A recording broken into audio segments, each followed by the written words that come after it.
우리는 요셉의 인생을 함께 따라 살피고 있습니다. 참 인상적인 인생입니다. 믿음으로 산다는 것이 무엇인지, 또 믿음으로 살 때 당하는 삶의 어려움, 하나님은 그 어려움까지도 참 기가 막히게 사용하셔서 하나님의 일을 이루어 가시는 이 요셉의 인생을 보면서요, 많은 신앙의 영감을 받기도 하고 신앙적인 도전을 받기도 합니다. 그냥 한 사람이 자기의 믿음을 따라 주어진 삶을 묵묵히 살아가는 그 발자취가 뒤를 따라오는 누군가에게는 선한 영향을 미치게 되더라고요.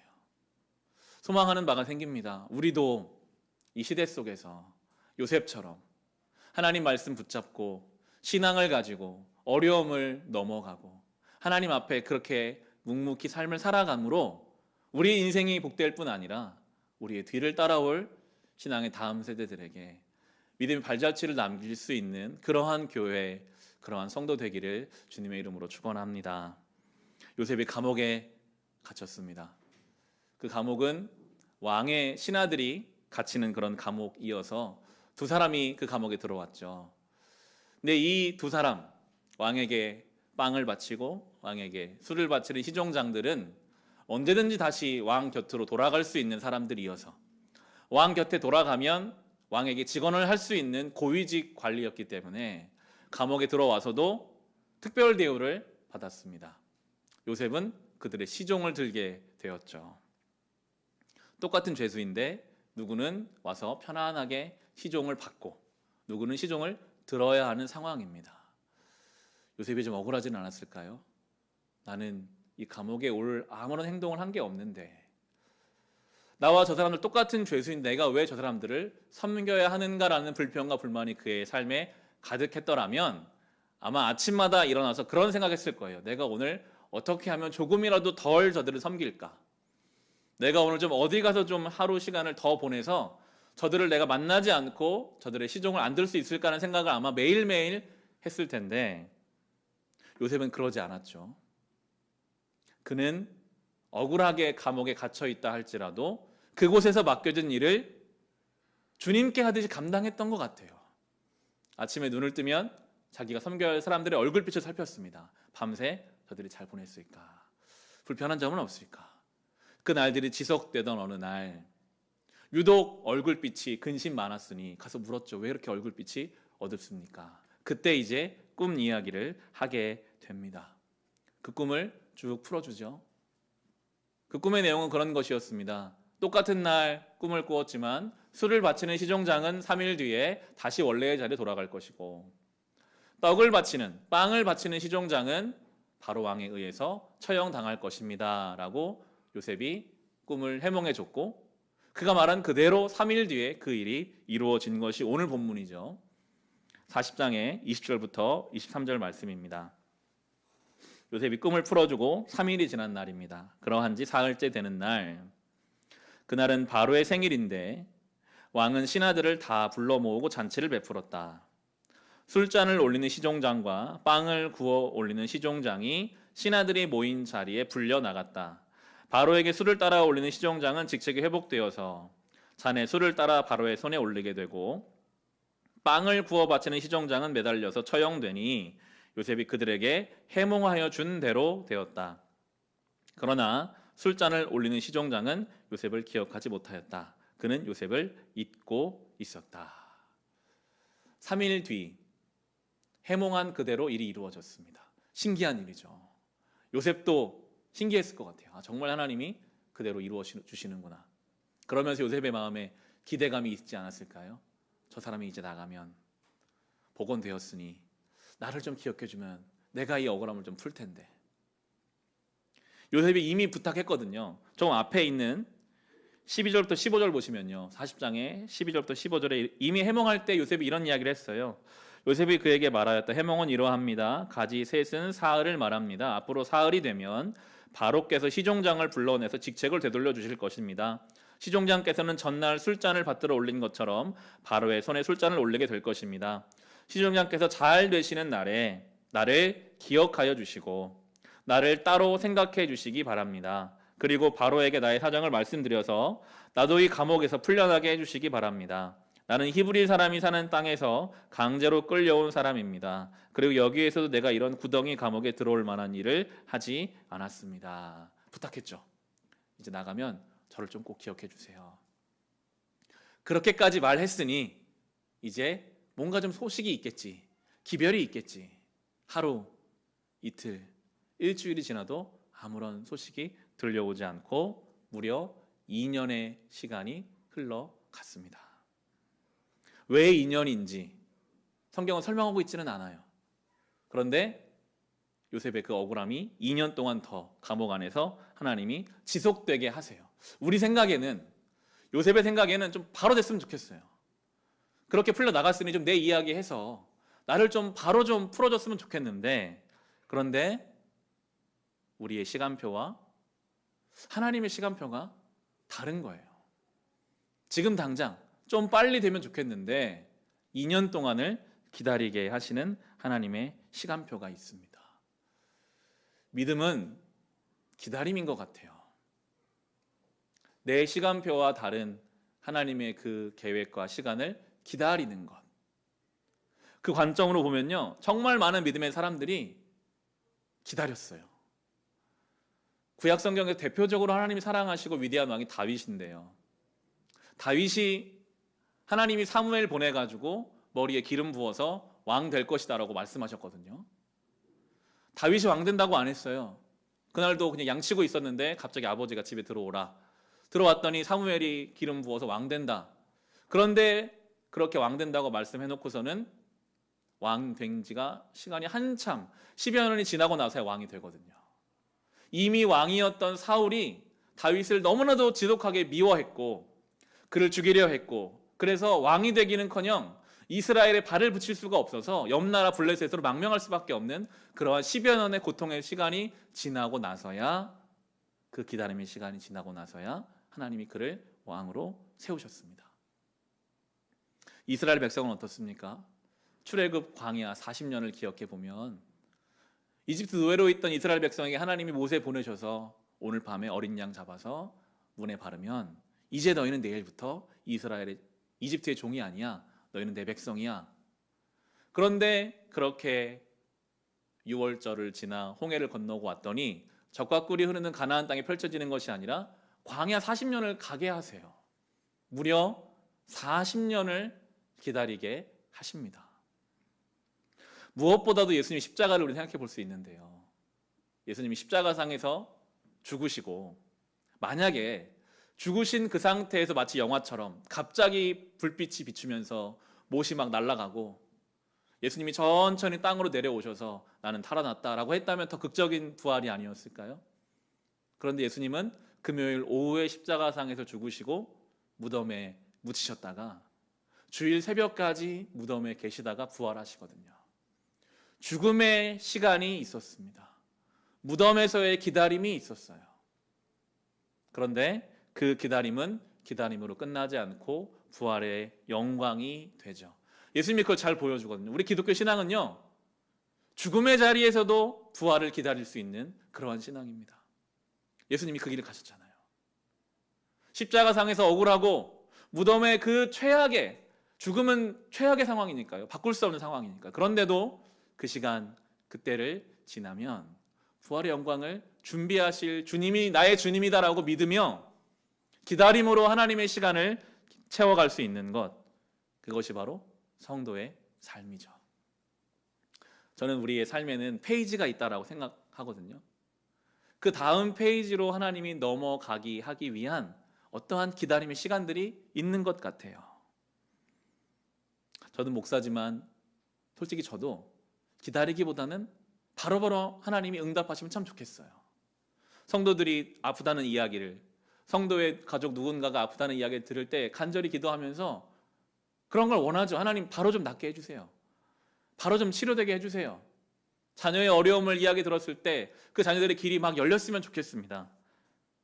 그런데 그렇게 안 되게 하실 때가 있잖아요. 그때 우리는 어떤 마음을 먹어야 할까요? 안 되게 하시는 하나님의 뜻이 있는 것을 우리가 믿어야죠. 그 다음 페이지로 넘어가게 하기 위해서 뭔가 더 채우고 그 자리, 그 시간을 보내게 하시는 주님의 의미가 있구나. 그걸 믿으며 기다리는 것이 성도의 삶입니다. 지난 주 중에 몇몇 목사님들을 만날 기회가 있었습니다. 요즘 목사님들은 만나면 답답함을 이야기할 수밖에 없더라고요. 참 어렵다. 신방도 사역도 예배도 안 할 수도 없고 할 수도 없는 상황. 뭘 해볼 수 있을까? 앞으로 교회는 어떻게 될까에 대한 답답함을 이야기하고 돌아오면서 왜 하나님은 다음 페이지로 넘어가게 하지 않으시고 이 페이지를 계속 살게 하실까? 오늘 내가 할 수 있는 일을 하라라고 저는 그렇게 적용하게 되더라고요. 지금 이 상황 속에서 이 페이지 속에서 내가 할 수 있는 어떤 일. 보통 개척교회 목사는 모든 걸 다 잘해야 한다라고 이야기합니다. 전기도 막 공사도 하고 뭐든 다 잘할 수 있는 것이 개척교회 목사가 되어야 한다. 같이 개척한 동기 목사님 전기를 잘 만드시거든요. 개척한 교회 전기 공사도 하시고 막 이렇게 하는 것을 보면서 저는 그런 거 잘 못해요. 그래서 교회 전구가 나가도 올라가서 막 낑낑거리다가 안 돼서 결국 어제 또 교회 집사님 권사님 오셔서 같이 해주셨는데 제가 뭐 사교성이 뛰어난 사람도 아니고 유머 감각이 뛰어난 사람도 아니고 나는 뭘 할 수 있을까? 이 할 수 있는 것이 없는 이 지금 우리 교회 나의 목회자로서의 페이지 속에서 나는 무엇을 할 수 있을까를 생각하게 하시더라고요. 그나마 제가 할 수 있는 것은 제가 성경을 통해 배운 바를 조금 쉽게 풀어내는 성경을 교인들에게 가르치는 것을 제가 좀 할 수 있겠더라고요. 주보에도 광고를 내어 놓았지만 돌아오는 수요일부터 그렇게 성경을 함께 나누고 함께 가르치는 일들을 해보려고 준비하고 있습니다. 바울이 두란노 서원에서 에베소에 있는 두란노라는 사람이 만들어 놓은 서원에서 2년 동안 성경을 가르쳤더니 그 지역에 많은 변화가 일어난 걸 생각하게 하시더라고요. 아 그래, 이 어려운 때에 우리가 말씀을 힘있게 배우는 그 일에 최선을 다해야겠다. 지금 우리가 내 인생의 페이지에서 할 수 있는 그 일을 하라고 멈춰두신 거거든요. 하나님 왜 다음 페이지로 안 넘어갑니까? 이게 아니라 지금 내가 오늘 이 자리에서 할 수 있는 그 일을 내가 최선을 다해 감당하겠습니다. 그것이 주님 우리에게 원하시는 대답일 것입니다. 광야 40년이 그런 시간이었어요. 아침에 눈 뜨면 하나님의 구름 기둥 불 기둥 보는 거예요. 아 오늘 절로 가는구나. 가요. 하루만큼. 앞을 봐도 뒤를 봐도 똑같아요. 달라진 게 없는 것 같아요. 그래도 그날 하나님의 인도하심 따라 살아가는 것. 하나님이 주신 만나를 먹으며 그 광야를 걸어가는 것. 그것이 하나님 우리에게 원하시는 믿음의 내용일 것입니다. 요셉은 그렇게 2년을 감옥 안에 더 있었고 2년 뒤 요셉이 종살이 시작한 지 13년째 되는 해에 하나님이 요셉의 인생의 다음 페이지를 이제 여십니다. 41장인데요. 이집트의 왕 바로가 꿈을 꾸죠. 그 바로의 꿈 내용이 2절부터 8절에 있습니다. 41장 2절에서 8절인데요. 제가 읽겠습니다. 잘생기고 살이 찐 암소 7마리가 강에서 올라와서 갈밭에서 풀을 뜯는다. 그들을 이어서 흉측하고 야윈 다른 암소 7마리가 강에서 올라와서 먼저 올라온 소들과 함께 강가에 선다. 그 흉측하고 야윈 암소들이 잘생기고 살이 찐 암소들을 잡아먹는다. 바로는 잠에서 깨어났다. 그가 다시 잠들어서 또 꿈을 꾸었다. 이삭 7개가 보인다. 토실토실하고 잘 여문 이삭 7개가 나오는데 그것들은 모두 한 줄기에서 나와 자란 것들이다. 그들을 이어 또 다른 이삭 7개가 피어 나오는데 열풍이 불어서 야위고 마른 것들이다. 그 야윈 이삭이 토실토실하게 잘 여문 이삭 7개를 삼킨다. 바로가 깨어나 보니 꿈이다. 아침에 그는 마음이 뒤숭숭하여 사람들을 보내어서 이집트의 마술사와 현인들을 모두 불러들이고 그가 꾼 꿈 이야기를 그들에게 하였다. 그러나 아무도 그에게 그 꿈을 해몽하여 주는 사람이 없었다. 바로 왕이 너무나 생생한 꿈을 연달아 꾸었습니다. 분명히 의미가 있고 이게 아주 중요한 것 같은데 의미를 모르겠는 거예요. 그 당시에 이집트는 가장 강한 나라입니다. 그 이집트의 정점에 있는 가장 인간이 가질 수 있는 최고의 권력을 가지고 있는 인생도 자기가 꾼 꿈을 이해할 지혜는 없어요. 그 당시에 이집트에 얼마나 많은 지혜와 문명이 앞서가고 있었겠습니까? 그런데 그걸 다 동원해도 알 수 없는 것을 하나님이 우리에게 주셨어요.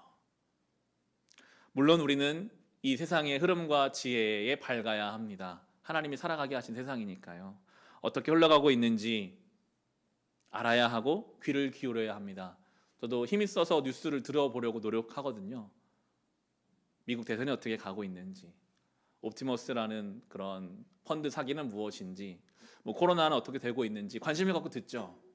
그러나 성도는 그 세상의 지혜로만 판단하고 결정하는 인생이 될 수 없습니다. 그걸로는 다 알 수 없거든요. 성도는 늘 그 세상의 흐름 속에서 예수 그리스도의 십자가로 내가 어떻게 살 것인가, 이러한 시대 속에서 나는 어떻게 마음을 먹을 것인가, 중심을 잡을 것인가에 대해서 마음을 가져야 하는 것입니다. 하나님이 바로 왕을 통해 우리에게 보여주죠. 세상의 정점에 있는 인생도 다 알지 못한다. 그게 인간의 연약합니다. 바로 그때 술잔을 올리는 이 시종장, 2년 전에 요셉에게 꿈 해몽을 받았던 그 사람이 무릎을 치면서 요셉을 떠올리게 됩니다. 9절 말씀입니다. 그때에 술잔을 올리는 시종장이 바로에게 말하였다. 제가 꼭 했어야 할 일을 못한 것이 오늘에야 생각납니다 하면서 이야기를 해요. 이러저러해서 제가 감옥에서 요셉이라는 히브리 소년을 만났고 그가 정말 꿈을 잘 해석하는 사람입니다. 그렇게 이야기를 하죠. 2년 전에 일어나야 했을 일이 2년 후에 일어납니다. 만약 2년 전 이 일이 일어났다면 요셉은 그냥 단순히 석방되어서 어쩌면 다시 종살이하고 있었을지도 모르겠습니다. 그런데 지금 이 일이 생각나게 하심으로 이젠 요셉이 총리가 되어 앞으로 다가올 7년의 흉년을 대비하는 하나님의 도구로 사용되게 하시거든요. 여러분, 하나님 살아계신다는 것을 믿는다면 너무 억울해하지 마십시오. 왜 내가 이렇게 했는데 나를 알아주지 않을까? 왜 내가 이렇게 했는데 저 사람은 나를 기억도 못할까? 억울할 수 있잖아요. 그런데 저 사람은 기억 못해도요, 하나님은 기억하십니다. 그래서 생각나야 할 때 생각나게 하실 겁니다. 그걸 통해서는 역사가 있습니다. 우리는 그걸 믿는 사람들이니까요. 하나님의 살아계심을 믿으시고 혹 사람들이 알아주지 않는다 하더라도 우리가 믿음을 지켜 신앙의 길을 걸어갈 때 반드시 하나님은 그 일을 행하실 것입니다. 이제 바로 왕과 요셉이 만납니다. 한번 상상해 보세요. 가장 강한 나라, 최정점에 있는 신과 같이 불려지는 파라오 바로 왕과 그 이집트에서 가장 밑바닥에 있다라고 볼 수 있는 노예요 죄인인 요셉이 만납니다. 계급의 차이가 엄청나잖아요. 여러분, 계급은 힘이 있거든요. 우리는 지금 계급사회에 살고 있지 않지만 특수한 군대에 가면 계급을 경험해요. 저는 공군에서 군 생활했는데 저는 평택의 작은 산에 있는 부대에서 100여 명 정도밖에 안 되는 작은 부대에 있었습니다.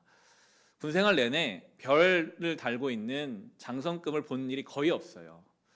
그런데 어느 날 별 2개 여단장이 우리 부대에 방문한다라는 것이 결정되었고 그런 작은 부대에 별단 분이 오시면 몇 달 전부터 준비가 막 들어갑니다. 별이 오신다는 이유로 열심히 청소를 하고 풀을 다 뽑고 그날이 돼서 저는 이제 직책이 문을 지키는 위병이었거든요. 차가 올라온다는 이야기가 들리니까 어찌나 떨리던지요. 밖에서 만나면 그냥 동네 아저씨이실 텐데 계급 차이로 만나니까 그렇게 가슴이 떨리고 제 군생활 가장 큰 목소리로 격려했던 것 같아요. 충성 막 격려하고. 계급이 가진 힘이 그런 거거든요. 이 요셉이 바로왕을 만난다. 덜덜덜 떨리고 그 앞에서 어떤 말을 할지 주눅 들어야 정상이에요. 그런데 이 바로왕과 요셉의 대화는 전혀 다르거든요. 참 인상적입니다. 15, 16절 보시면 바로가 요셉에게 말하였다. 내가 꿈을 하나 꾸었는데 그것을 해몽할 수 있는 사람이 없다. 나는 내가 꿈 이야기를 들으면 잘 푼다고 들었다. 그래서 너를 불렀다. 요셉이 바로에게 대답하였다. 저에게는 그런 능력이 없습니다. 임금님께서 기뻐하실 대답은 하나님이 해주실 것입니다. 평범한 대화인 것 같지만요, 요셉이 어떻게 보면 건방진 거거든요. 신과 같은 바로가 야, 네가 그렇게 꿈을 잘 해석한다면서 내가 너 불렀어. 그러면 예, 말씀하십시오라고 해야죠. 요셉이 지금 바로 왕의 말을 정정하고 있어요. 아니요, 제가 그런 사람이 아니라 저는 꿈을 해몽할 줄 모릅니다. 잘못 알고 계십니다. 하나님이 하십니다 라고 바로왕 앞에서 담담하게 그러나 명확하게 이야기합니다. 어떻게 이럴 수 있었을까요? 어떻게 요셉이 엄청난 신분 차이, 누가 가도 떨 수밖에 없는 그 상황 앞에서 분명한 사실을 담담하게 말할 수 있었을까요? 저는 이 대답에서 요셉이 그 2년을 어떻게 보내는지를 볼 수 있는 것 같아요. 요셉은 그 2년 동안 날마다 바로 왕과는 비교할 수 없는 전능하신 하나님을 바라보며 살았습니다. 바로 왕과는 비교할 수 없는 크신 하나님을 바라보며 살았습니다. 날마다 하나님을 보는 사람이 어떻게 한낱 인간 앞에서 떨 수 있을까요? 아무것도 아니거든요. 꿈을 해석하는 것은 제가 아닙니다. 전능하신 하나님이 하십니다. 라고 말하는 이 요셉의 말 속에서 그가 2년 동안 날마다 그 감옥 속에서 전능하신 주님을 바라보며 살았구나 하는 것을 봅니다. 우리는 무엇을 바라보며 살고 있습니까? 만약 요셉이 기회에 목매는 사람이었다면, 지금이 내 인생의 마지막 유일한 기회야 라고 생각하며 기회에 목매는 사람이었거나, 사람의 목을 매는 사람이었다면, 저 바로왕밖에 나를 구할 사람 존재가 없어 그 앞에서 벌벌 떨었을 거나 자기 변명을 내려놓았을 것입니다. 성도는 기회의 목을 매거나 사람의 목 매는 존재가 아니라 하나님을 바라보며 살아가는, 그래서 세상을 향해 담대한 존재가 되어야 하겠습니다. 이제 요셉이 바로왕의 꿈 이야기를 쭉 듣고 그 꿈을 해석해 줍니다. 25절부터 36절의 말씀입니다. 요셉이 바로에게 말하였다. 임금님께서 2번 꾸신 꿈의 내용은 다 같은 것입니다. 임금님께서 장차 하셔야 할 일을 하나님이 보여주신 것입니다. 그 좋은 암소 7마리는 7회를 말하고 잘 여문 이상 7개도 7회를 말하는 것입니다. 두 꿈이 다 같은 내용입니다. 뒤따라 나온 야이고 흉측한 암소 7마리나 열풍에 말라버린 쓸모없는 이삭 7개도 역시 7회를 말합니다. 이것들은 흉년 7회를 말하는 것입니다. 이제 제가 임금님께 말씀드린 바와 같이 임금님께서 앞으로 하셔야 할 일을 하나님이 보여주신 것입니다. 앞으로 올 7회 동안에는 온 이집트 땅에 큰 풍년이 들 것입니다. 그런데 곧 이어서 7회 동안 흉년이 들 것입니다. 그렇게 되면 이집트 땅에 언제 풍년이 있었느냐 하는 것처럼 지나간 일을 다 잊어버리게 될 것입니다. 그리고 기근이 이 땅을 황폐하게 할 것입니다. 풍년이 든 다음에 오는 흉년은 너무나도 심하여서 이집트 땅에서는 아무도 그 전에 풍년이 든 일을 기억하지 못할 것입니다. 임금님께서 같은 꿈을 2번이나 거듭 꾸신 것은 하나님이 이 일을 하시기로 이미 결정하시고 그 일을 꼭 그대로 하시겠다는 것을 말씀해 주시는 것입니다. 이제 임금님께서는 명철하고 슬기로운 사람을 책임자로 세우셔서 이집트 땅을 다스리게 하시는 것이 좋을 듯합니다.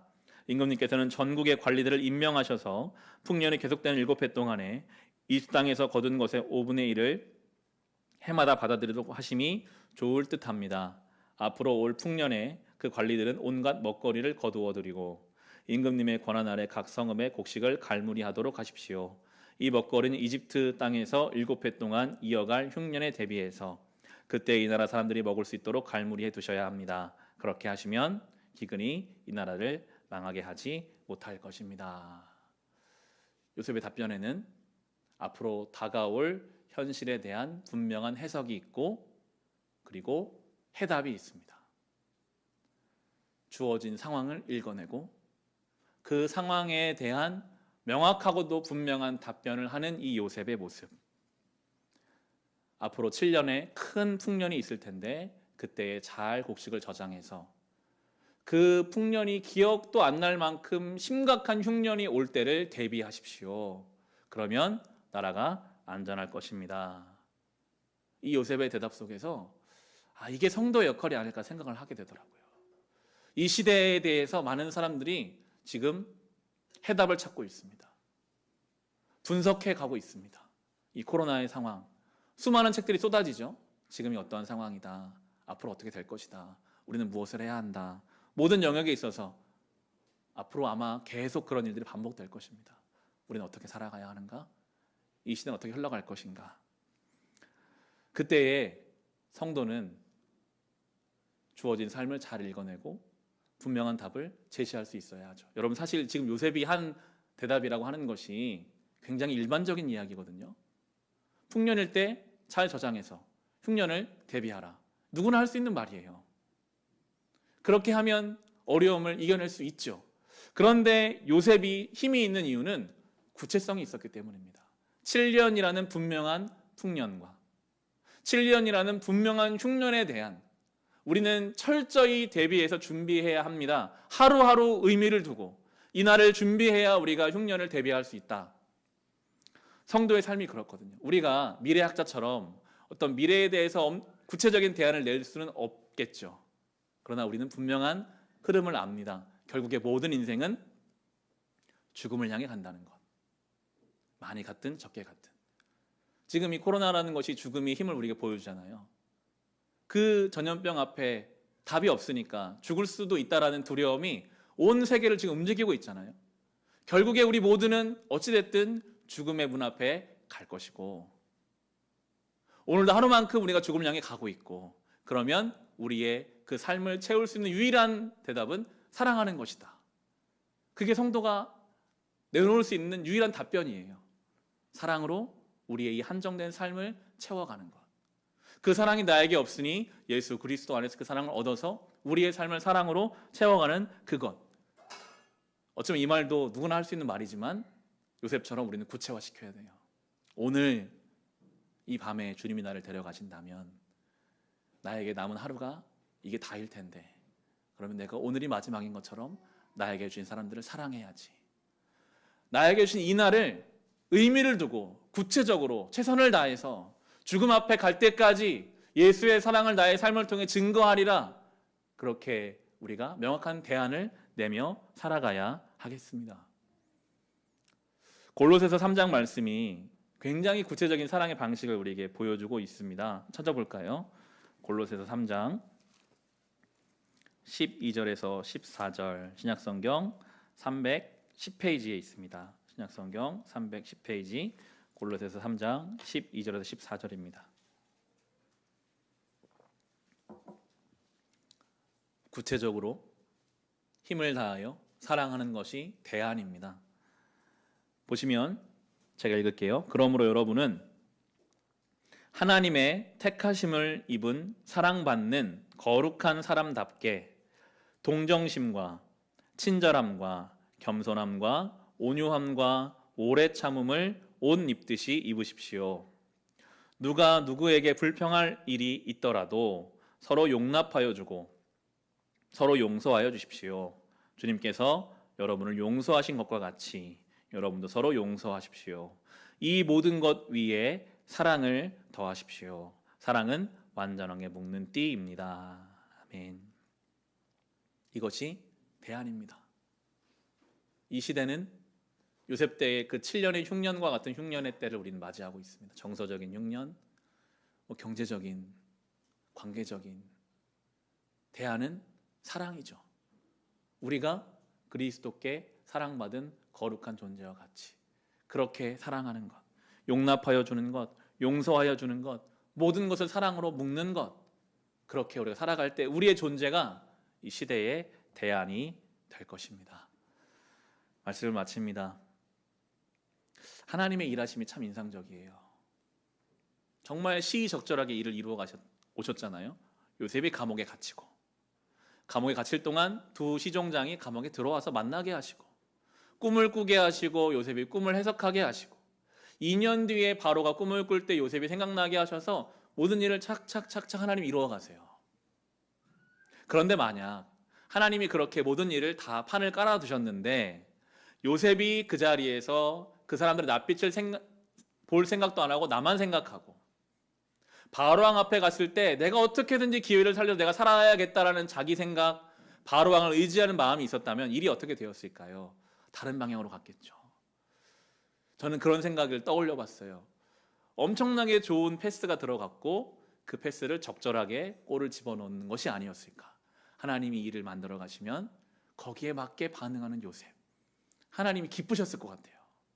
아, 정말 잘 따라오는구나, 시의적절하게 반응하는구나. 그렇게 하는 역사가 이루어져 갑니다. 우리는 지금 어떠한 삶을 살아가고 있을까요? 요셉이 2년을 기다린 것 같은 기다림의 시간을 보내고 있을까요? 바로왕 앞에 서서 주눅들지 않고 하나님의 전능하심을 보여야 할 시대를 살고 있을까요? 정말 이 시대의 대안인 사랑을 우리의 삶으로 증거해야 할 때를 우리가 살고 있을까요? 바라기는 하나님의 시간표대로 우리의 삶이 흘러가는 줄을 믿음으로 기다릴 수 있고, 기회와 사람의 목을 매는 존재가 아니라 하나님을 바라보는 거룩한 성도로 살아가셔서 하나님이 원하시는 반응으로 아버지 하나님 마음을 기쁘시게 할 수 있는 저와 여러분 우리 교회 될 수 있기를 주님의 이름으로 축원합니다. 주신 말씀은